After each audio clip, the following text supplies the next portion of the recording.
Hey guys, welcome to the next video of classical optimisation technique course. तो अब उसके अंदर हम देखेंगे टू फेज मेथड। इस पे हम थर्ड क्वेश्चन करेंगे। इससे पहले हम 3 वीडियो देख चुके हैं टू फेज मेथड पे, जिसके अंदर पहले हमने कंसेप्ट डिस्कस किया था कि टू फेज मेथड होता क्या है और हम फर्स्ट फेज से सेकंड फेज में कैसे जाते हैं।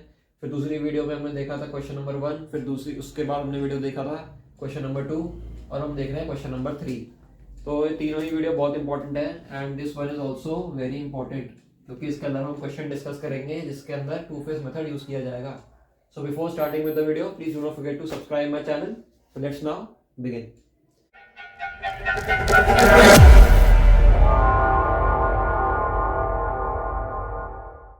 सो गाइस, अब देखते हैं हमारे पास क्वेश्चन क्या है। हमारे पास ऑब्जेक्टिव फंक्शन दे रखा है ये। This is our objective function that is equal to 15x1/2 - 3x2। तो हमारे को क्या करना है, इसे मिनिमाइज करना है। इसे हमें मिनिमाइज करना है और हम जानते हैं जब भी हमारे को ऑब्जेक्टिव फंक्शन दिया होता है मिन में, तो हम उसको मैक्स में कन्वर्ट करते हैं पहले। उसको मैक्स में कन्वर्ट करते हैं पहले। कैसे करते हैं भाई? RHS में माइनस साइन से मल्टीप्लाई कर देते हैं। तो यहाँ पे क्या आएगा, -15x1/2 + 3x2। माइनस साइन से मल्टीप्लाई कर दिया RHS में, तो यही आएगा मैक्स में -15x1/2 + 3x2। ठीक है, अब ये दोनों क्या है? ये दोनों है कंस्ट्रेंट्स। ये दोनों है कंस्ट्रेंट्स और ये है कैनोनिकल फॉर्म में। हमारे को इन कंस्ट्रेंट्स को कन्वर्ट करना है स्टैंडर्ड फॉर्म में। So how do we do that? हमें पता है जब भी greater than equal to sign होता है तो हम क्या करते हैं, तो हम इसके अंदर एक सरप्लस वेरिएबल और एक आर्टिफिशियल वेरिएबल ऐड कर देते हैं। तो हमारा ये आया। हमने क्या करा, ग्रेटर देन इक्वल टू का साइन था तो एक सरप्लस वेरिएबल सब्ट्रैक्ट कर दिया और एक आर्टिफिशियल वेरिएबल ऐड कर दिया। सिमिलरली हम दूसरे वाले कंस्ट्रेंट के लिए कैसे लिखेंगे? दूसरे वाले कंस्ट्रेंट के लिए भी ऐसे आएगा, x1 - x2 + x3 - s2 + a2 = 2। तो ये हमारे स्टैंडर्ड फॉर्म में कन्वर्ट हो गए दोनों कंस्ट्रेंट्स जो हमारे को पहले कैनोनिकल फॉर्म में दिए हुए थे, और इसके अंदर हमने आर्टिफिशियल वेरिएबल लगाए हैं और सरप्लस वेरिएबल लगाए हैं। अब हमें पता है जब भी हम फर्स्ट फेज सॉल्व करते हैं टू फेज मेथड में जब भी फर्स्ट फेज सॉल्व करते हैं तो हम पहले ऑब्जेक्टिव फंक्शन लिखते हैं, पहला वाला, जिसको हम कहते हैं ऑक्सिलरी इक्वेशन। ऑक्सिलरी इक्वेशन कैसे लिखते हैं भाई? हम जानते हैं कि अगर ऑक्सिलरी इक्वेशन लिखनी होती है तो हम सारे बाकी वेरिएबल्स के कोएफिशिएंट को जीरो पुट कर देते हैं। सारे कोएफिशिएंट को, जितने भी वेरिएबल्स हैं बाकियों के। ठीक है, और यहाँ पे हम आर्टिफिशियल वेरिएबल के -1 लिखते हैं कोएफिशिएंट। ये है हमारा पहली ऑक्सिलरी इक्वेशन, या फिर ऑक्सिलरी ऑब्जेक्टिव फंक्शन भी इसको कह सकते हैं। This will be used to solve the first phase of the two phase method. मतलब कि ये हमारी होगी फर्स्ट फेज। ये हमारा फर्स्ट फेज होगा जिसको हम नॉर्मल सिंप्लेक्स मेथड से सॉल्व करेंगे। जैसे कि मैं पहली 3 वीडियो में बता चुका हूँ कि हमें कैसे सॉल्व करना होता है। तो हम सीधे सीधे प्रोसीड कर रहे हैं इस वाले के अंदर। तो हमें पता है हमें यहाँ क्या लिखना होता है, हमें यहाँ लिखना होता है वेरिएबल्स। तो यहाँ क्या क्या वेरिएबल्स है भाई? x1 x2 x3 s1 s2 a1 और a2। a1 और a2 ये तीनों हमारे, चारों हमारे पांचों, ये 5 जो है हमारे वेरिएबल्स जो हैं, इनके कोएफिशिएंट तो 0 है। बस हमारे a1 और a2 के कोएफिशिएंट क्या है? -1। ये पहली कंडीशन होती है जब भी हमें फर्स्ट फेज में सॉल्व करना होता है, हमें पहले ऐसे लिखना होता है। ठीक है, तो हम यहाँ पे क्या लिखते हैं, इनके कोएफिशिएंट लिख देते हैं भाई। इनके कोएफिशिएंट लिख देते हैं। ये कोएफिशिएंट कहाँ से लिखे हैं? यहीं से। कोएफिशिएंट कहाँ से लिखे हैं? यहीं से। और हमारे को यहाँ पे पता है यहाँ क्या आएगा, यहाँ से देखेंगे ऊपर से नीचे। तो यहाँ पे क्या है? a1 और a2। ठीक है, यहाँ क्या करेंगे? लाइन खींच देंगे। यहाँ करेंगे लाइन खींच देंगे और यहाँ पे लिखेंगे coefficients of a1 and a2 which is -1। अब हमें पता है हमें यहाँ की फिलिंग कैसे करनी होती है। हमें इनके कोएफिशिएंट्स देखने हैं।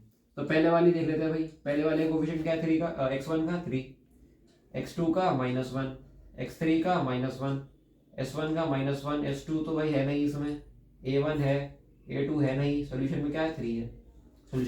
3 है। ठीक है, चेक कर लेते हैं भैया ये, हाँ बिल्कुल सही है। अब हम क्या करेंगे, सेकंड वाली इक्वेशन देखेंगे और उसकी फिलिंग क्या करेंगे, यहाँ करेंगे। ठीक है, तो वो भी देख लेते हैं। तो यहाँ पे हम लिखते हैं पहले x1 कोएफिशिएंट क्या है? 1, x2 का क्या है? -1, x3 का क्या है? 1, s1 का क्या है? 0, s2 का क्या है? -1, और a1 तो यहाँ पे है नहीं, a2 है, तो a2 की जगह क्या लिख दिया? 1 लिख दिया। और यहाँ पे हमने सॉल्यूशन में 2। 1 माइनस 1 0 माइनस 1 0 1 2, सही, बिल्कुल सही लिखा हमने। तो हम क्या करेंगे, ZJ निकालेंगे। अब हम क्या करेंगे, ZJ निकालेंगे। ZJ निकालने का तरीका बहुत बार बता चुका हूँ, क्या होता है, इसको इससे मल्टीप्लाई करो, इसको इससे मल्टीप्लाई करो, इनका क्या कर दो, एडिशन कर दो। सिमिलरली यहाँ की वैल्यू निकालनी है, इसको इससे मल्टीप्लाई करो, इसको इससे मल्टीप्लाई करो, इनका क्या कर दो, एडिशन कर दो। ठीक है, तो हम यहाँ डायरेक्टली लिख रहे हैं, यहाँ पे आपका आएगा -4, यहाँ पे आपका आएगा 2 और 0 1 1 -1 ये हमारा हो गया ZJ। Now we will find out ZJ minus CJ, sorry CJ minus ZJ। CJ क्या है भाई, CJ ये है जो शुरू से लिखते आ रहे हैं, जो शुरू से लिखते आ रहे हैं, हमें क्या करना है, CJ माइनस ZJ निकालना है। मतलब कि this minus this, CJ minus ZJ। कैसे लिखेंगे, 0 माइनस और -4 4, यहाँ -2, यहाँ 0, यहाँ पे -1 0 0। अब हमें पता है ये क्या है, इंपॉर्टेंट पार्ट है, तो क्या करते हैं भाई, कलर चेंज कर लेते हैं, कर लिया, रेड में हमने कलर चेंज कर लिया। ठीक है, अब हमारे को यहाँ पे क्या देखनी है condition, we know that for maximization problem CJ minus ZJ should be less than equal to 0, should be less than equal to 0। भाई चेक कर लेते हैं सेटिस्फाई हो रही है नहीं हो रही है कंडीशन, यहाँ पे हो रही है भाई, नहीं हो रही, यहाँ हो रही है, हो रही है, यहाँ हो रही है, हो रही है, हो रही है, हो रही है, सब जगह हो रही है इसको छोड़ के। तो हमारे को पता है कि अगर एक भी कंडीशन सेटिस्फाई नहीं होती, so we will proceed forward, we will proceed forward. और यहाँ पे हमारे को क्या उठानी होती है, मैक्स वैल्यू, यहाँ पे हमें उठानी होती है मैक्स वैल्यू। मैक्स वैल्यू क्यों उठाते हैं, क्योंकि हमारे को की रो को की कॉलम को हाईलाइट करना होता है, हमें इससे की कॉलम को हाईलाइट करना होता है। अब इसका क्या काम है भाई, रेशियो निकालने का काम आता है। कैसे निकालते हैं, this by this, 3/3 is equal to 1 and 2/1 is equal to 2। अब हमारे को यहाँ पे मिनिमम वैल्यू उठानी होती है, मिनिमम वैल्यू उठानी होती है, and that should be greater than equal to 0। हमें पता है कि यहाँ पे हमारे को मिन वैल्यू उठानी होती है, that should be greater than equal to 0। अगर यहाँ पे नेगेटिव होता, मान लीजिए यहाँ पे 2 की जगह -2 होता, तो क्या आप इसको उठाते? कुछ बच्चे कहते हैं भाई सर मिनिमम है तो इसको उठाते, लेकिन ये कंडीशन भी तो सेटिस्फाई होनी चाहिए कि it should be greater than equal to 0। तो हम इसको नहीं उठाते, अगर -2 भी होता हम 1 को ही लेते, हम 1 को ही लेते हैं। अब 1 का क्या काम है भाई, हमारे को बताएगा कि की रो कौन सी है, हमें बताएगा कि की रो कौन सी है। तो भाई हमारे की रो भी हाईलाइट हो गई। अब क्या करते हैं, आगे बढ़ते हैं, क्या करते हैं, आगे बढ़ते हैं। हमारे को इस चीज का ध्यान देना है, हमें A1 और X1, A1 की जगह अब हम लिखेंगे X1, A1 will be replaced by X1, क्योंकि यहाँ इंटरसेक्शन आ रहा है ना, ये है की कॉलम, की रो, ये है की एलिमेंट, ये है की एलिमेंट। ठीक है, और A1 की जगह क्या लिखेंगे, X1, ये लिख देते हैं भाई। अब X1 का कोएफिशिएंट क्या है, 0। A2 का क्या है, A2 तो ऐसे का ऐसे रहेगा ना, यहाँ पे -1, क्योंकि A2 तो बदलना नहीं है हमें, A1 बदलना था, तो उसकी जगह हमने क्या लिख दिया X1, और X1 का कोएफिशिएंट क्या है, 0, छोड़ के जाएगा नहीं कहीं पे भी। ठीक है, अब हमने क्या करी, लाइन खींच दी।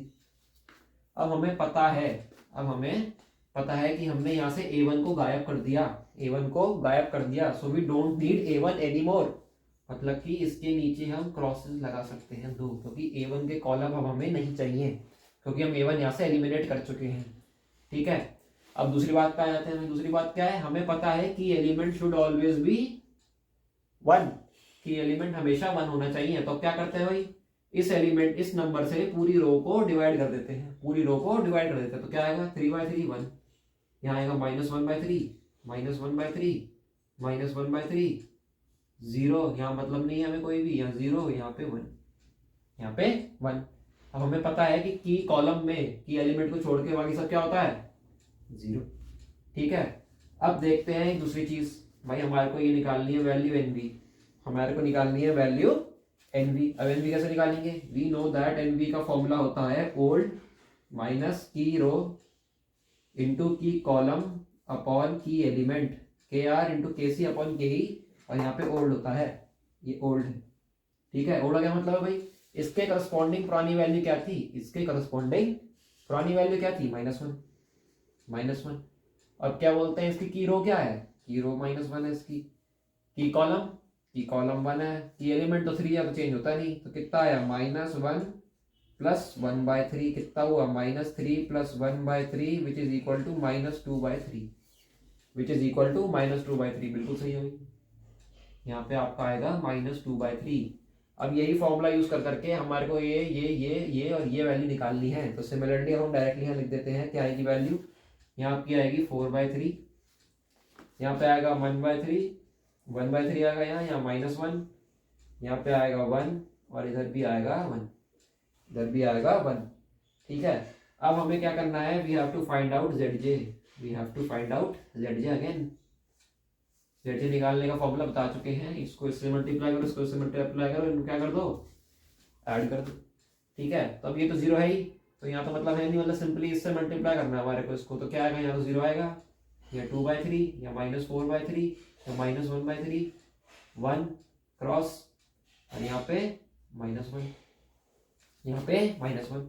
अब CJ माइनस ZJ निकालेंगे, CJ यही है भाई, CJ यही है, CJ माइनस ZJ, 0 - 0 0, और यहाँ पे क्या आएगा -2/3, यहाँ पे क्या आएगा 4/3, यहाँ पे 1/3, यहाँ पे -1, मतलब नहीं है, यहाँ पे 0, यहाँ पे 0। चेक कर लेते हैं यही आ रहा है क्या, हाँ भाई बिल्कुल यही आ रहा है। अब हमारे को चेक करना है क्या ये कंडीशन सेटिस्फाई हो रही है हमारी, फिर से हो रही है क्या ये कंडीशन सेटिस्फाई, नहीं हो रही भाई, इस जगह हो रही है और इस जगह भी हो रही है, लेकिन ये दोनों जगह नहीं हो रही, ये दोनों जगह नहीं हो रही। अब हम क्या करें, अब हमें पता है हमें यहाँ से मैक्स वैल्यू उठानी होती है। मैक्स क्या है भाई, ये है, मैक्स क्या है, ये है। ये किस लिए काम आता है, ताकि हम की कॉलम हाईलाइट कर सके, की कॉलम हाईलाइट कर सके।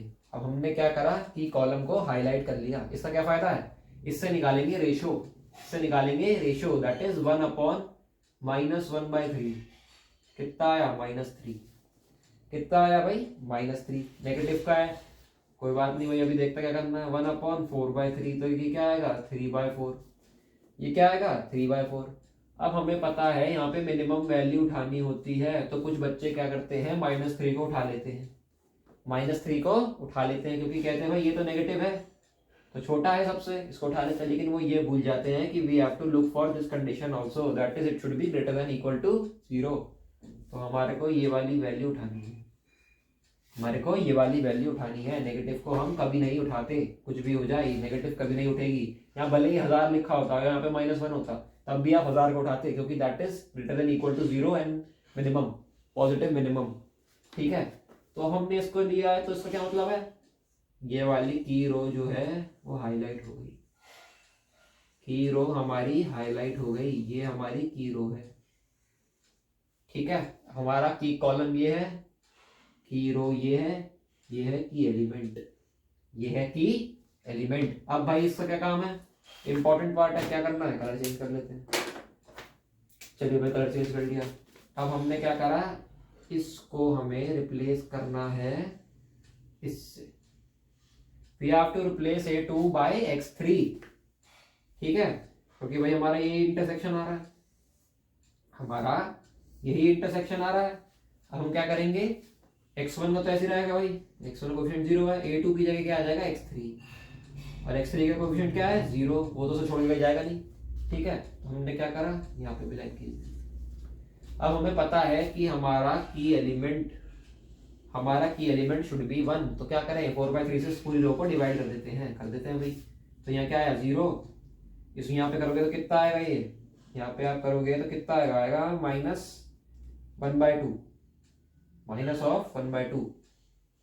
ठीक है भाई, ये आ गया, यहाँ पे क्या आया 1 आ गया। ठीक है, यहाँ पे क्या आया 1/4, यहाँ पे क्या आया 1/4, ये 1 इसके लिए है, 1 इसके लिए है। यहाँ पे आपका आएगा 1/4, यहाँ पे आएगा -3/4, यहाँ तो जरूरत है नहीं। अब A2 भी हट चुका है, तो A2 की जगह भी हम क्रॉस लगा देंगे, A2 की जगह भी हम क्रॉस लगा देंगे, और हम यहाँ पे क्या लिखेंगे 3/4, इसको भी डिवाइड करेंगे ना 4/3 से, 3/4 आ जाएगा।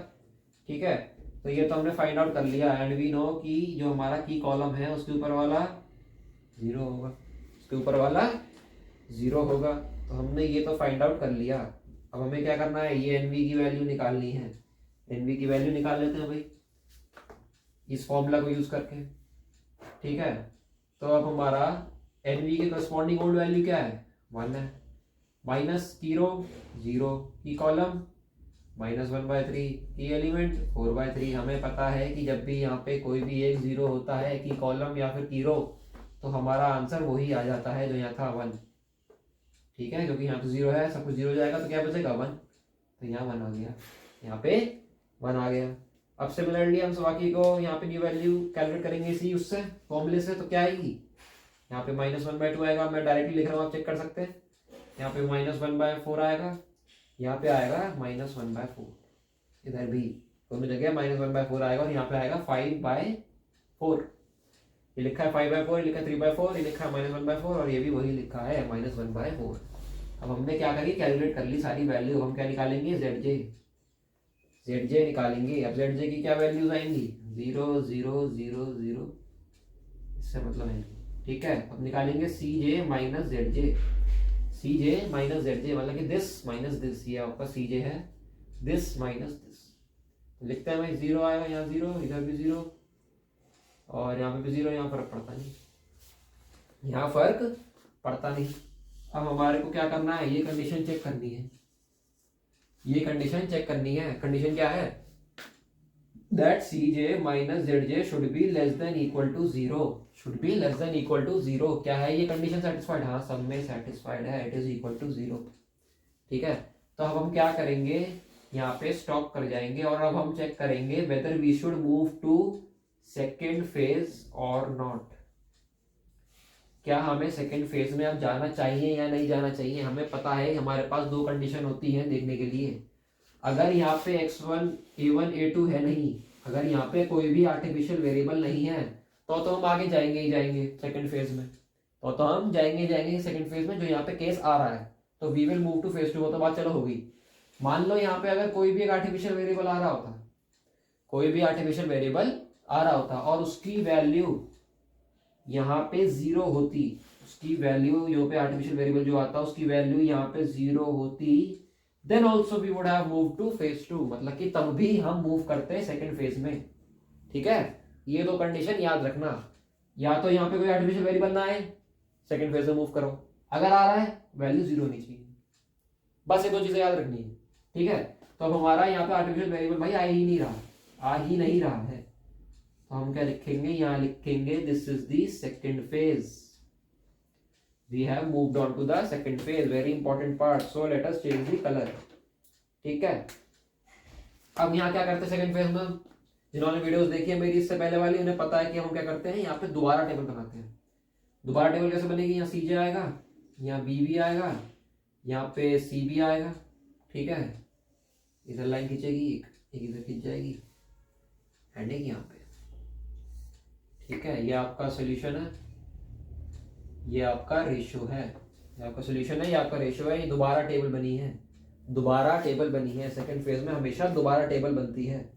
अब हमें क्या करना है, यहाँ पे दोबारा लिखना है ऑब्जेक्टिव फंक्शन को। सेकंड फेज के लिए एक ऑब्जेक्टिव फंक्शन एक और बनता है। उसमें क्या लिखते हैं भाई, उसमें लिखेंगे z नाउ, इसको मान लो z1 है, z2 है। इसमें लिखेंगे अब हम -15x1/2। इसको यूज करते हैं ना, क्योंकि हमने मैथ्स में कन्वर्ट किया था भाई इसको, मिन वाले पार्ट को। -15x1/2 plus 3x2 plus 0.s1 plus 0.s2। बच्चे कहते हैं सर आर्टिफिशियल वेरिएबल कहाँ गया। अरे उससे ही तो एलिमिनेट किया है हमने, आर्टिफिशियल वेरिएबल एलिमिनेट कर दिया ना, ताकि हमारे को सॉल्व करने में और आसानी हो जाए, हम सेकंड फेज में सोल्यूशन निकाल पाए जो इसको मिनिमाइज कर देगा। तो ये हमारा सेकंड ऑब्जेक्टिव फंक्शन है which will be used in the second phase. अब इसके अंदर कितने वेरिएबल हैं, इसके अंदर है 4 वेरिएबल। क्या क्या है, x1 है, x2 है, s1 है और s2 है। हमारे पास 4 वेरिएबल हैं। ठीक है, अब हम क्या करेंगे, इनकी वैल्यू यहाँ पुट कर देंगे, कोएफिशिएंट पुट कर देंगे इनके, इसके ऊपर। x वाला कोएफिशिएंट क्या है, -15/2।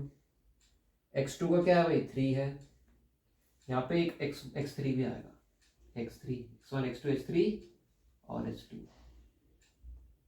ठीक है, क्योंकि हमारा यहाँ पे भी x3 है ना हर जगह, यहाँ पे भी है ना x3 हर जगह। अब यहाँ पे भले ही ना हो, तो इसलिए क्या लिख देंगे 0.x3, यहाँ पे ऐड कर देंगे प्लस 0.x3।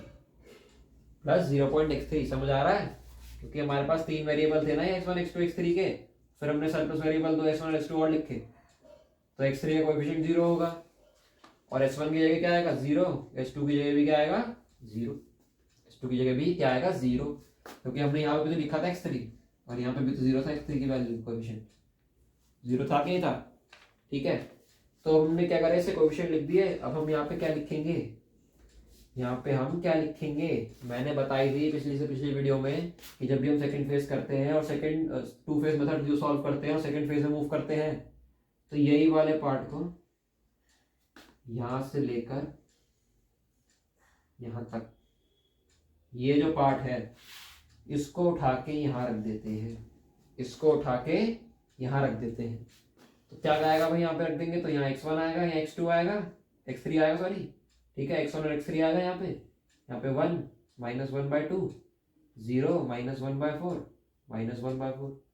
A1 A2 0 है नहीं, सोल्यूशन में क्या लिखा था 5/4, 5/4। x3 की जगह क्या आएगा भाई यहाँ पे 0 माइनस 1/2, 1 1/4 माइनस 3/4। और सोल्यूशन में क्या है भाई 3/4।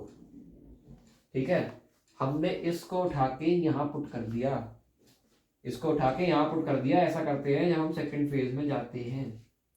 लेकिन अब यहाँ पे क्या लिखेंगे 0 0 नहीं, यहाँ पे हम 0 0 नहीं लिखेंगे ना। Coefficient that will be used will come from here, इसके ऊपर वाले, मतलब कि इस इक्वेशन में से भी देख के लिख सकते हैं। हाँ, बात एक ही है। तो हम क्या लिखेंगे, x1 की कोएफिशिएंट -15/2 एंड x3 कोएफिशिएंट क्या है 0, x3 कोएफिशिएंट क्या है 0, x3 कोएफिशिएंट क्या है 0। ठीक है, तो अब हमने ये इतना सॉल्व कर लिया। अब हमारे को क्या करना है, ZJ निकालना है। क्या करना है, ZJ निकालना है। ZJ निकालने का तरीका भी हमें पता है भाई, इसको इससे मल्टीप्लाई करो, इसको इससे मल्टीप्लाई करो, दोनों को क्या कर दो, एडिशन कर दो। ठीक है, तो ये तो 0 है ही, तो सिंपली मतलब इसको मल्टीप्लाई करना है सबसे और उसको यहाँ लिखना है। तो मैं डायरेक्टली लिख रहा हूँ कि यहाँ पे क्या क्या आएगा, यहाँ पे आएगा पहले आएगा -15/2, यहाँ पे आएगा 15/4, यहाँ पे आएगा 0, यहाँ पे आएगा 15/8 और 15/8। ठीक है, अब क्या करना है CJ माइनस ZJ, CJ लिखा है, CJ माइनस ZJ लिखा है। ठीक है, अब बच्चे क्या करते हैं, कंफ्यूज हो जाते हैं कभी भी। वो कहते हैं कि भाई शुरू से तो यही CJ चल रहा था ना, सर भी कह रहे थे इसी CJ को यूज करना है हमेशा। क्या करते हैं, इसको माइनस ये कर देते हैं, this CJ minus this ZJ कर देते हैं और फिर ढूंढते हैं आंसर कैसे निकालना है। ये नहीं करना। क्यों नहीं करना भाई, क्योंकि नई टेबल बनाई थी ना हमने, नई टेबल बनाई थी सेकंड फेज की, उसका अपना खुद का वो है, उसका अपना खुद का ZJ है, CJ है, ये रहा CJ, उसका अपना खुद का CJ है। तो हम इस वाले को CJ को इस ZJ से माइनस करेंगे, फिर आंसर लिखेंगे, तो भाई हमारी क्या वैल्यू आएगी, यहाँ पे तो आपका आ जाएगा 0, -15/2 माइनस ऑफ -15/2 0। ठीक है, फिर आएगी आपकी -3/4, फिर आएगा 0, फिर आएगा -15/8 -15/8। अब हमें क्या करना है, अब हमें ये कंडीशन चेक करनी है, चौथी बार, हमें चौथी बार चेक कर रहे हैं इसके अंदर। पहले यहाँ चेक करी थी, फिर यहाँ करी थी, फिर यहाँ करी थी, अब यहाँ चौथी बार हो रही है चेक। ठीक है, चौथी बार हो रही है चेक। तो हमारे को इसको देखना है कि CJ minus ZJ should be less than equal to 0। क्या ये है, हाँ है, ये है, हाँ ये भी है, ये भी है। हमारी सारी कंडीशन सेटिस्फाई हो चुकी है, so we will ultimately stop over here. हमारा क्वेश्चन सॉल्व हो चुका है, हमारा टू फेज क्वेश्चन सॉल्व हो चुका है। अब हमें क्या करना है, अब हमें निकालना है Z में जो हमारे को क्वेश्चन में पूछा था, अब क्या करें भाई, कोई पार्ट हटा दें, यहाँ पे लिख देते हैं, यहाँ पे ना लिख देते इधर। ठीक है, अब हमारा क्या क्या आया है, x1 और x3 की वैल्यू आई है and that is equal to 5/4 and 3/4, that is equal to 5/4 and 3/4. So we will write x1 equal to 5/4, x3 equal to 3/4. अब भाई बच्चे बोलते हैं सर x1 तो आ गया, x3 भी आ गया, x2 क्या है, भाई बहुत बार बता चुके हैं। यहाँ पे अगर कोई भी वेरिएबल की वैल्यू नहीं आती, that has to be assumed to be 0, उसकी वैल्यू क्या होती है 0। ठीक है, तो हम यहाँ क्या निकालेंगे, z की क्या वैल्यू आएगी, ये है ना z हमारा, लिखेंगे -15x1/2 + 3x2। आप जब इसको सॉल्व करेंगे तो आपका आएगा -75/8, -75/8। अब बच्चे ने यही छोड़ के आ जाते हैं आंसर। क्या करते हैं, x1 x2 था, x1 x3 निकल गया, x2 फिर x2 भी पता चल गया 0 होगा, उसको क्या करा, इसमें पुट कर दिया और -75/8 हमारा आंसर आ गया। क्या ये सही है? नहीं, ये अभी आंसर गलत है। क्यों गलत है? क्योंकि भाई ये आई है वैल्यू z मैक्स की, this is the value for z max. ये z मैक्स का आंसर है आपका, -75/8 is the answer for z max, क्योंकि हमने इसको इसमें कन्वर्ट कर दिया था for the ease of calculation और ताकि हमारा प्रोसीजर सेम रहे। That is why z max का आंसर है। z मिन का जो हमारा आंसर आएगा, z मिन का जो हमारा आंसर आएगा that will come out to equal to 75/8, क्योंकि हम इसको माइनस साइन से मल्टीप्लाई कर देंगे, इसको माइनस साइन से मल्टीप्लाई कर देंगे तो हमारा z मिन का आंसर आ गया। This is our final answer. ये आपका फाइनल आंसर है 75/8 which is the answer of z min, ठीक है। तो ये ट्रिकी पार्ट होता है, आखिरी में भूलना नहीं है कि हम क्या लेकर आए थे। मैथ्स में हमने कन्वर्ट किया था अपनी कन्वीनियंस के लिए, क्वेश्चन में पूछा था मिन, तो हम आंसर भी देंगे किसमें, मिन में ही देंगे, ठीक है। तो गाइस ये था टू फेज मेथड, ये आखिरी वीडियो थी टू फेज पे। अब इसके बाद हम देखेंगे कि टू फेज बेटर क्यों है बिगर मेथड से, जो हमने इससे पहले देखा था, ठीक है। This was the fourth video on to phase method and I have discussed in detail about everything regarding to phase method. हमने इसके ऊपर देख लिया कि सॉल्व कैसे करते हैं क्वेश्चंस, इसके अंदर क्या क्या प्रोसीजर्स अप्लाई होते हैं, टू फेज में कब कब जाते हैं, क्या क्या केसेस होते हैं, वो हमने इसकी पहली वीडियो में देखा था। दूसरी वीडियो में हमने इस पे क्वेश्चन किया था, तीसरी वीडियो में भी क्वेश्चन किया था, नाउ ये चौथी वीडियो पे हमने थर्ड क्वेश्चन किया है, चौथी वीडियो में थर्ड क्वेश्चन किया है। All of these videos are very important to understand two phase method and I guarantee you कि इन 4 वीडियोस से आपको टू फेज का कोई भी क्वेश्चन सॉल्व कर सकते हैं, कोई भी क्वेश्चन सॉल्व कर सकते हैं, यहाँ तक कि किसी को भी समझा सकते हैं। समझ रहे बात को, ठीक है। तो गाइस इस वीडियो के लिए इतना ही था। अगर आपको वीडियो पसंद आई है, क्वेश्चन पसंद आया है, समझ आया है, so please write wow in the comment section और anything else that you feel like. आपको कुछ भी अच्छा लगा इस वीडियो में कि समझाने का तरीका अच्छा लगा, क्वेश्चन अच्छा लगा, या फिर और क्वेश्चंस चाहिए टू फेज मेथड पे, तो आप कमेंट सेक्शन में लिख सकते हैं। It would be great to know कि you are interested and that you have also understood what I have told you, ठीक है। एंड फॉर द मोर मेरी लिंक्डइन प्रोफाइल भी डिस्क्रिप्शन में दी हुई है, so please do follow that. So guys, this is it for this video. I'm a student of NSIT Delhi and see you in the next one.